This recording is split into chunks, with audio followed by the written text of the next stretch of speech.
My name is Janelle Harper. If anyone had asked me to describe my life at 27, I would have said it felt like being the wallpaper in a room no one noticed anymore.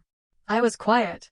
Not in a shy, demure way, but in a way that had been cultivated over years of learning that my voice was an inconvenience. I lived in the same small town in northern Utah where I'd grown up, a place of wide skies and narrow minds, stuck in a quiet loop of existence I couldn't seem to escape. I worked the counter at the local pharmacy, a job of hushed transactions and the faint, clean scent of antiseptics. I handed out allergy medication and blood pressure pills to regulars who barely looked me in the eye, except when they recognized me from the internet. That was thanks to my half-sister, Bailey. She was a minor local celebrity on TikTok, a platform where she had expertly curated a life of perfect makeup, feigned positivity, and cruel, casual pranks. I was often the punchline. There was the video of me scrubbing the bathroom floor, captioned, "When you raise a daughter and a maid in one," which garnered thousands of laughing emojis. Another time, she filmed me through my bedroom window as I was sketching, adding a voiceover that diagnosed me with antisocial personality disorder for her followers' amusement. Home was the epicenter of this quiet erosion. I shared a roof with my mother, Marcia, my stepfather, Clayton, and Bailey. Clayton owned the largest car dealership in the valley, and he ran our home with the same slick, overbearing confidence he used to sell sedans. To him, I was an inherited appliance, useful for chores and absorbing the family's ambient frustration. Marcia was a more complex instrument of my erasure. She floated through life in a series of self-induced episodes, retreating to her bedroom with a dramatic sigh and a headache, leaving me to manage the household. Laundry, groceries, dinner, cleaning, it all fell to me. She would emerge just long enough to tell me I was disrupting the energy of the home by looking sad, or to gently chastise me for not being more like Bailey. "Bailey is just expressing herself, Janelle," she'd say when I'd quietly mention a particularly hurtful video. "Why do you always have to make everything so dramatic?" Her method of keeping the peace was to pretend my feelings didn't exist. My silence was the glue holding their fragile, performative family together. And so, I kept folding myself smaller and smaller, making myself less visible, less audible, hoping that one day I would be so small they might actually miss me when I was gone. One evening, after cleaning the kitchen for what felt like the 100th time, I found myself organizing a cluttered drawer in the hallway cabinet. It was a graveyard of old receipts, dried-up pens, and rubber bands. Tucked between a stack of envelopes, I found a photograph. It was faded at the edges, the corners soft and bent. It was my father, my real dad, who had died when I was 4. He had warm, tired eyes and a gentle, unassuming smile. In the photo, he was kneeling in a field of wildflowers, his arm wrapped protectively around a tiny girl with a mop of curly brown hair and scraped knees. Me. I hadn't seen his face in years, not a single photo of him was displayed in the house. It was like stumbling upon a ghost I didn't realize I'd been searching for my entire life. I turned it over. Scrawled on the back in my mother's shaky, looped handwriting were 7 words that struck me like a physical blow. "Don't let her end up like him." Like him? A man who looked at his daughter with such unfiltered love? What did she mean? A failure? A disappointment? A warning? I stared at the words, the ink faded to a pale blue, and felt a profound and hollow ache in my chest. I slid the photo into a book on my nightstand, a secret I didn't dare share. I carried the weight of that sentence with me like a stone in my pocket for the next week. Then came the announcement. It was a Tuesday, and Clayton, presiding over the dinner table like a king, sliced into a steak and declared, "We're going on a family camping trip. 3 days in the Sawtooth Mountains. No phones, no distractions. Just us, fixing what's broken." Bailey wrinkled her nose. "Do we have to sleep in, like, actual tents?" "Survival builds character," Clayton said with a smug grin that never reached his eyes. "And you'll get plenty of content for your channel." Influencer braves the wilderness. It's gold. Suddenly, Bailey was all in. My gut twisted. I knew this wasn't about bonding. It was about control, another performance for an invisible audience. I'd seen that look in Clayton's eyes before. But before I could form a protest, Marcia's gaze landed on me, sharp and preemptive. "Don't be selfish, Janelle," she said, her voice soft but laced with steel. "Bailey wants this. We need to do this as a family." That word, family, landed like a trap snapping shut around my ankle. I nodded, just as I always did. My ingrained sense of duty, the quiet hope that maybe this time would be different, overpowered my screaming instincts. It was just 3 days, I told myself. I'd survived 27 years in that house. What was one more weekend? The night before we left, I stood in my bedroom, the little photo of my father propped against the lamp on my nightstand. The soft, golden light cast long shadows on the walls, making the room feel like a sanctuary. I ran my thumb over the worn edge of the photograph, tracing the outline of his gentle smile, the curve of my own small shoulders tucked safely under his arm. If I end up like you, I whispered to his image, the words barely a breath. Maybe that wouldn't be the worst thing in the world after all. I didn't know it then, but that camping trip would be the fissure that cracked my life wide open. It would be the last time I would ever call that house my home, and the first time I would begin to wonder what it might feel like to truly belong, somewhere, anywhere else. The Sawtooth Mountains rose against the vast Idaho sky like a row of broken teeth, beautiful from a distance, but up close, all jagged edges and cold, hard granite. The air inside the SUV was thick with a tension that had nothing to do with the altitude. Bailey had claimed the front seat, of course, where she perched like a minor deity, her phone held high as she live-streamed the journey for her followers. Road trip with the fam, she chirped, her voice a high, false note of excitement. Let's see if my sister survives the wilderness without Wi-Fi, guys. Place your bets. Her phone pinged with a steady stream of laughing emojis and comments. I was wedged in the back, between a cooler and a duffel bag, a silent, unseen passenger in my own life. Clayton drove with a grim determination, one hand gripping the wheel, the other gesturing as he delivered a monologue on resilience and the importance of a strong family unit. It was the same tone he used in his dealership's motivational meetings, a blend of hollow inspiration and thinly veiled threat. Marcia sat beside him, a portrait of fragile compliance, her smile pasted on. Whenever her eyes met mine in the rearview mirror, she would flinch and look away, as if my very existence was an accusation. By the time we pulled into the dusty clearing that served as the trailhead, a sour knot had formed in my stomach. The towering pines stood silent and indifferent, the mountains looming over us like silent, ancient judges, waiting for the inevitable fracture. The moment the car stopped, the roles were cast. Bailey leaped out, phone still recording, twirling for her audience. Wilderness aesthetic. Nature detox. Hashtag camping queen, she declared. I remained behind, methodically unloading the gear, my muscles already aching with a familiar weariness. Clayton barked orders about where to pitch the tents.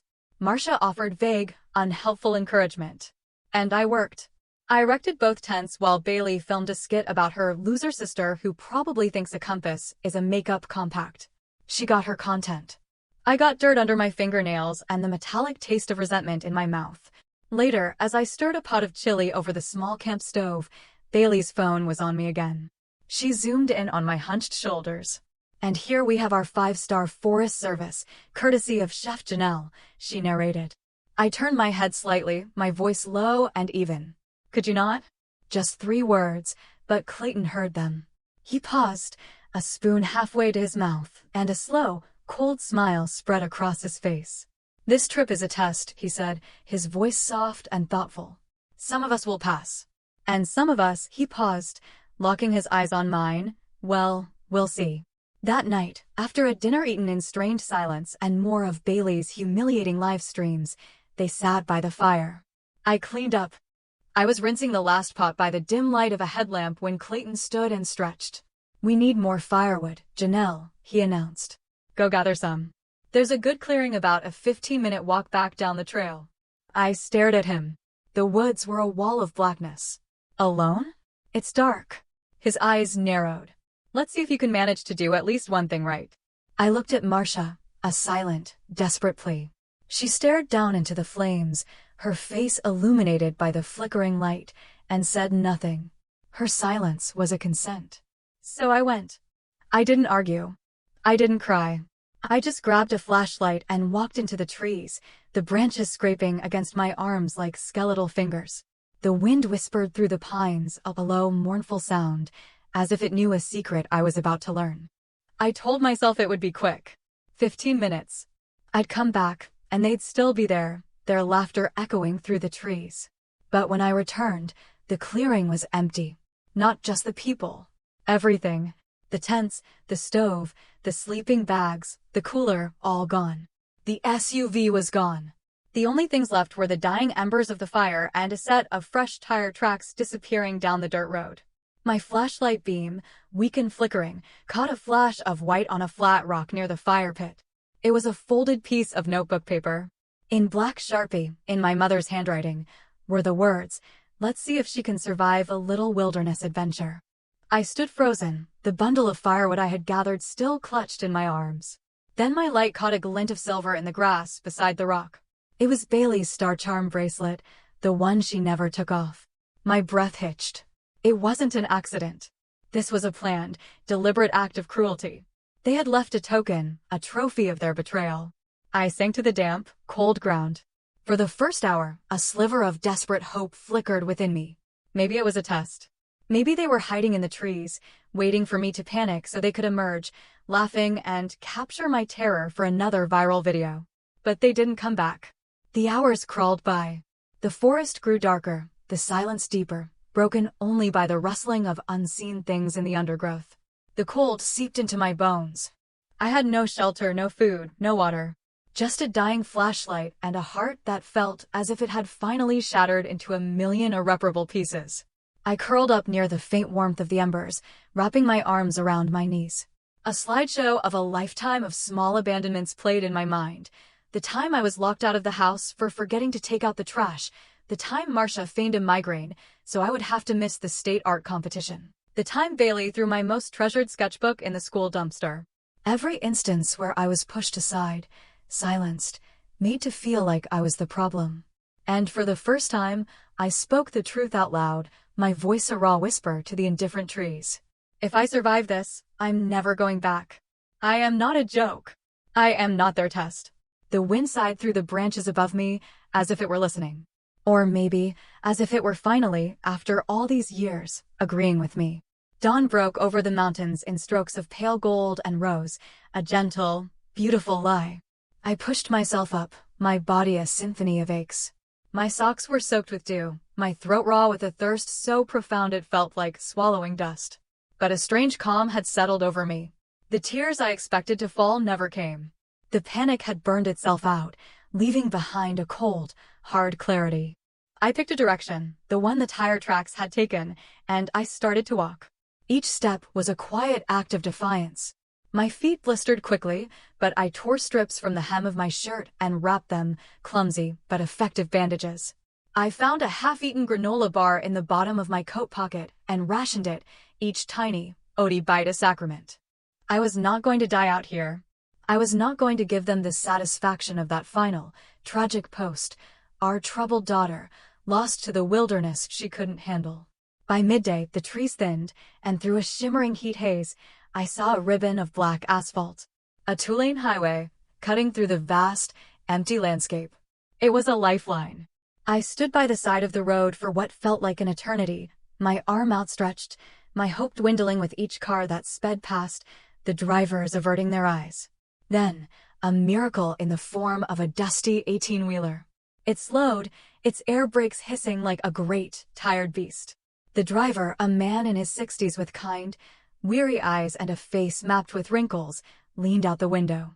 He studied me for a long moment, taking in my disheveled state, my torn shirt, the desperation I was sure was written all over my face. "You all right there, kid?" he asked, his voice a low rumble. I tried to nod, but my head felt too heavy. "I need a ride," I croaked. "To the nearest town." He didn't ask questions. He just pushed the passenger door open. "Name's Roy. Hop in. Long as you don't mind a little bit of classic country." The cab smelled of stale coffee and worn leather, and it was the most comforting scent I had ever known. I sat stiffly, my arms wrapped around myself, as if to hold my splintered pieces together. Roy, bless him, seemed to understand. He filled the silence with easy chatter about the weather and the price of diesel, and the noise was a balm, a shield against the screaming emptiness inside me. He dropped me at a gas station on the outskirts of a town that was barely a town, a single main street with a diner, a post office, and this fluorescent-lit outpost. I borrowed the payphone, my fingers trembling as I stared at the keypad. I could have called my mother. I could have called the police. But what would I say? That my family had played a prank? That they'd left me to die, but only as a joke? Instead, I dialed a number I hadn't called in over a decade, a number that belonged to a part of my life my mother had tried to surgically remove. My father's sister. My Aunt Robin. The phone rang twice before a voice, gruff and familiar, answered. Hello, Robin? My voice cracked. It's Janelle. There was a long pause, a silence so deep I could hear the hum of the refrigerator behind the gas station counter. Then, her voice, softer now. Where are you? I told her the name of the gas station, forgotten, on a map. She didn't hesitate. I'll come get you. Don't move. And Janelle? You're not theirs anymore. I hung up the phone and sank onto the curb outside, the words echoing in my mind. You're not theirs anymore. It was a declaration, a liberation. A door I hadn't known existed was creaking open. Inside the station, a small television bolted to the wall was playing the afternoon news. The sound was off, but I could read the cheering at the bottom of the screen. Local family seeks help in finding missing daughter. Mental health concerns suspected. My blood ran cold. Clayton had gone to the police. He was crafting the narrative already. I wasn't abandoned. I was unstable. I hadn't been betrayed. I had run off. It was a breathtakingly cruel and brilliant move. They weren't just leaving me. They were erasing the truth of what they had done. A group of college-aged hikers burst into the station, laughing and loud. One of them, a guy with a backwards baseball cap, glanced at me, his brow furrowed in concentration. Then his face lit up with a flash of recognition. Hey, wait a second, he said, pointing a finger at me. Aren't you that loser sister from TikTok? I looked at him, at his easy, unknowing cruelty, and for the first time, a real smile touched my lips. It felt strange, like a muscle I hadn't used in years. Not anymore, I said. He blinked, confused, then shrugged and turned away to buy a sports drink. I stayed on that curb as the sun dipped low, painting the sky in shades of lavender and bruised purple. Finally, a pair of headlights cut through the twilight, and a beat-up Jeep Wrangler crunched to a stop on the gravel in front of me. Robin climbed out. She was older than I remembered, her hair streaked with silver and pulled back in a loose braid. Her face was weathered by the sun, but her eyes were the same, steady and deep, like river stones. She didn't rush to hug me. She didn't pepper me with questions. She just opened the passenger door. You hungry? She asked. I nodded, and as I climbed into the safety of her car, I felt the first hot tear slide down my cheek. It wasn't a tear of sadness or fear. It was a tear of release. I had survived. And I was finally going home to a place I had never been. The air in Oregon smelled of pine and damp earth, a scent so clean and alive it felt like I was breathing for the first time. Robin's cabin was nestled just outside of Bend, a small, crooked structure of wood and stone that seemed to have grown right out of the forest floor. It was her escape pod, she said, and I understood immediately. Inside, shelves overflowed with books, a cast-iron stove radiated a gentle warmth, and two enormous, sleepy cats regarded my arrival with profound indifference. Robin didn't press me for the story. She simply handed me a thick wool blanket, set a mug of chamomile tea on the scarred, wooden table in front of me, and let me be. That night, I slept on her lumpy couch, the deepest, most dreamless sleep of my life. I was safe. The next morning, she slid a piece of paper across the table. It was a handwritten list of local businesses that were hiring. Work heals more than pity, was all she said. I found a job at a small organic co-op on the edge of town, stocking shelves and ringing up handmade soaps and local honey. It was quiet, honest work. My hands, once raw from scrubbing my family's floors, now handled fresh produce and artisan bread. My boss, Cynthia, was a woman who smiled with her whole face. It was there that I met Travis Cole. He was the mechanic who serviced the co-op's delivery van. He had broad shoulders, hands stained with grease, and a quiet, steady presence. The first time he spoke to me, he said, "Good morning, Janelle Harper." Not Sweetie or Han, my full name. It felt like he was anchoring me to this new place, to this new self. Our interactions were brief nods and small smiles, until one morning he left a thermos of hot, strong coffee on the counter for me. "You looked like you could use it," he'd mumbled, and the simple, unasked for kindness almost brought me to tears. A few weeks after I arrived, Robin asked me to fetch a box of old holiday decorations from the attic. The air up there was thick with the scent of dust and cedar. In a far corner, behind a stack of old canvases, I found a cardboard box with my name on it, written in a child's scrawl. Scrawled below it were the words, "Return to sender." Inside were dozens of letters, their pages yellowed and soft with age, tied with a faded ribbon. They were from Lila Harper, my grandmother, my father's mother, a woman my mother had told me wanted nothing to do with us after he died. She had written to me for years. There were drawings of birds, pressed wildflowers, and poems she'd copied out by hand. Each envelope had been opened and then resealed. My mother had intercepted every single one. Robin found me sitting on the dusty floorboards, surrounded by the ghosts of a love I never knew I had. "Your mother stopped taking her calls after your dad passed," she explained softly. "Lila sent the letters here, hoping I could get them to you. I never had the heart to throw them away." One letter, dated the year after my father's death, made my breath catch in my throat. Lila had written, "Your father wasn't a dreamer, Janelle, he was a planner. He set up a small trust fund in your name, just in case. He wanted you to have the freedom to chase your art, to be whoever you wanted to be. If you're reading this, I hope you found it before your mother did." I didn't rage. I didn't storm. A deep, cold understanding settled over me. The money, the letters, the grandmother, all of it had been stolen from me, another quiet act of erasure. That night, I sat at Robin's kitchen table and opened the sketchbook I had brought with me, the one I hadn't touched in years. I sharpened a pencil, the sound scraping in the quiet cabin, and I began to draw. I drew the face from the photograph, my father's face. I drew the kindness in his eyes, the gentle curve of his smile. It wasn't perfect, but it was mine. It felt like I was drawing myself back into existence. My hands, once tasked with the endless, thankless chores of my family's home, were now learning to build a life. That thought became a quiet mantra in the months that followed. I rented a tiny, sun-filled trailer behind the cottage of a kind, elderly woman named Mrs. Donnelly, who left me freshly baked scones on my doorstep every Sunday. "You've got an old soul," she'd say, before shuffling back to her garden. Travis offered me a part-time job at his garage, sweeping floors and organizing parts. Soon, he was showing me how to change spark plugs and balance tires. There was a simple, satisfying logic to the work, a comfort in getting my hands dirty for my own benefit. At night, I sat at my small kitchen table with a second-hand laptop and studied. I enrolled in an online business accounting program, discovering a surprising affinity for the clean, irrefutable logic of numbers. One day, Travis was complaining about a larger, corporate garage in town, Big Al's Auto, that was trying to undercut him. He mentioned their invoices always seemed suspiciously high.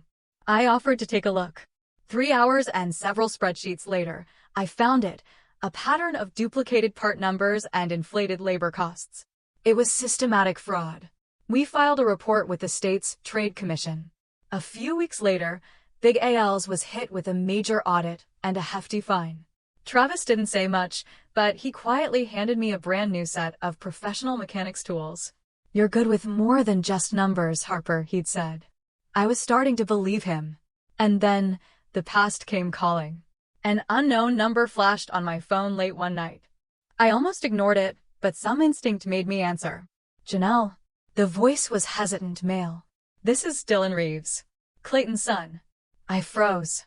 I vaguely remembered a sullen teenager who had disappeared from the house years ago. "I know what he did to you," he said, his voice low. "He did it to me too. I was 17 when he threw me out. Said I was stealing from him. I wasn't. He was." He took a shaky breath. "I've got things you need to see. Things about the Harper Family Trust." The call ended. I sat in the darkness of my little trailer, the name of my father's stolen legacy hanging in the air. A few days later, a package arrived, forwarded from a kind old neighbor in Utah. Inside were some of my old school things and a single, folded drawing from my high school art class. It was a self-portrait, a girl with haunted eyes, and across it, in Bailey's familiar red marker, were the words, "Nobody wants you."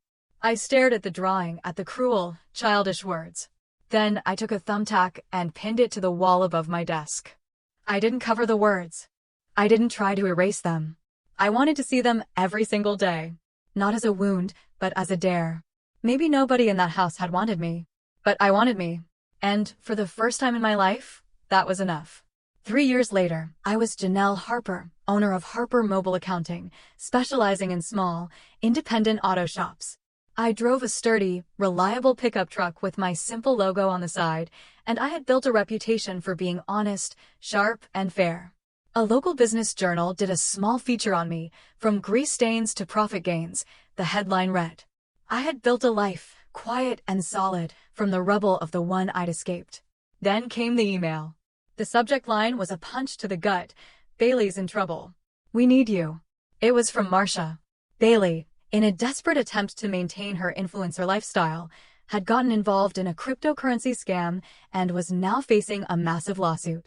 Clayton, she wrote, had been forced to declare bankruptcy after his own shady dealings had caught up with him. The email was a masterclass in manipulation, ending with the line that had been my cage for so long, "You're still family." I didn't reply. Instead, I picked up the phone and called a number I had been saving for a day like this. "Lila Harper's." "It's Janelle," I said. "You sound like your father," she replied, her voice warm and steady. I asked her about the trust. She confirmed what I already suspected. Clayton and Marcia had systematically drained it, using their guardianship as a cover. "I tried to fight it, Janelle," she said, her voice filled with an old, tired anger. "They told everyone I was senile. They isolated you from me." 2 days later, Dylan Reeves found me at a coffee shop in Bend. He was older, his face etched with a familiar weariness, but his eyes held a defiant spark I recognized as my own. He slid a folder across the table. It was filled with financial records, forged signatures, and bank statements, irrefutable proof that Clayton had used my father's trust as his personal slush fund to build his dealership. "He made me the villain to cover his own tracks," Dylan said quietly.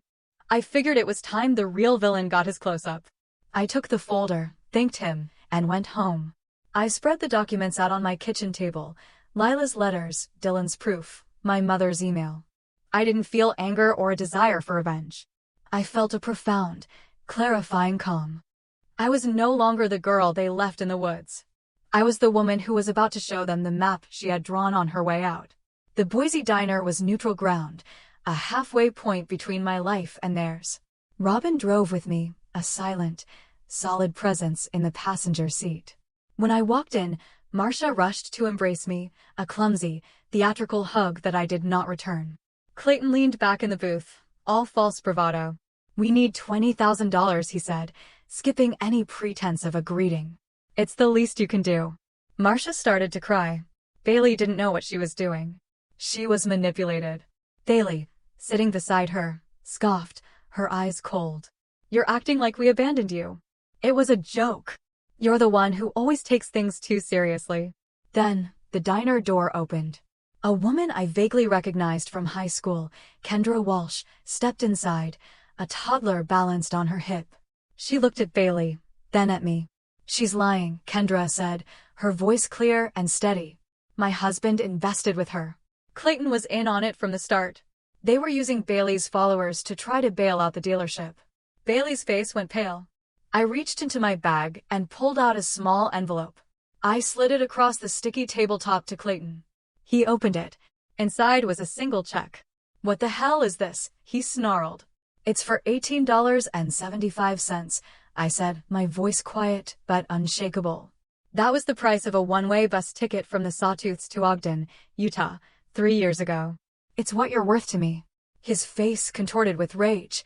Marcia sobbed, "We're your family, Janelle." I stood up. "No," I said, looking at each of them in turn. "You were my burden. And I'm finally putting you down." I walked out of the diner and into the cleansing rain. Travis was waiting in the truck. I climbed in, and as we pulled away, I didn't look back. The past was finally where it belonged, behind me. Freedom, I discovered, wasn't a destination. It was a continuous act of creation. The legal battles of my former family played out in the local news, a slow, public unraveling of their own making. I didn't follow it closely. I was too busy building. With the small amount of inheritance Lila helped me recover, and with the profits from my own business, Travis and I bought a small house on the outskirts of Bend. It had a crooked porch, a wild garden, and a dilapidated shed that I immediately claimed as my future art studio. Lila moved to a small cottage nearby, and our lost years began to mend themselves over cups of tea and shared stories about the gentle, artistic man we had both loved. I never heard from Clayton or Marcia again. But one day, a small, battered package arrived. Inside was my childhood sketchbook, the one Bailey had torn apart. Someone had painstakingly taped the pages back together. Tucked inside was a single, new drawing, done in a shaky, amateur hand. It was a picture of a girl offering another girl a flower. There was no note. I didn't need one. I didn't know if it was an apology or a plea, and I realized it didn't matter. I could accept the gesture without reopening the door. In the shed-turned studio, surrounded by the scent of turpentine and oil paint, I began to paint again. I painted the sawtooths, not as a place of terror, but as a landscape of stark, powerful beauty. I painted Robin's garden, Travis's grease-stained hands, Lila's gentle smile. I was painting my life, my real life, into existence. With a portion of my own money, I established the Harper Boundaries Fund, a small grant program to help young adults from toxic home environments learn a trade or start a small business. At the small launch event at the local community center, I stood before a small crowd of friends and neighbors. We are often taught that family is an unconditional bond, I said. But real love, real family, doesn't require you to sacrifice your own well-being. It helps you build it. A boundary is not a wall to keep people out. It is the space you need to grow. That summer, Travis and I were married on the Oregon coast. Our only guests were Robin, Lila, and a handful of friends who had become our chosen family. We said our vows as the Pacific roared behind us, a powerful, untamable chorus. Later, standing barefoot on the sand, the wind whipping my hair across my face, I thought about the girl who was left alone in the mountains. They thought it would be funny. They thought it would break her. They didn't realize they weren't abandoning her.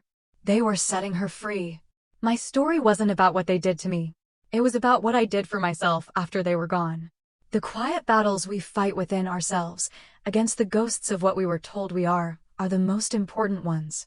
Healing isn't about forgetting. It's about refusing to let the past own your future. We don't choose where we begin, but we have the absolute right to choose where we stand, who we become, and what love truly looks like. If this story found a home in your heart, I would be honored to hear your thoughts. Knowing these stories travel reminds me that none of us walk this path alone. If you'd like to continue this journey with me, please hit subscribe. There is always more light to be found. Thank you for being here.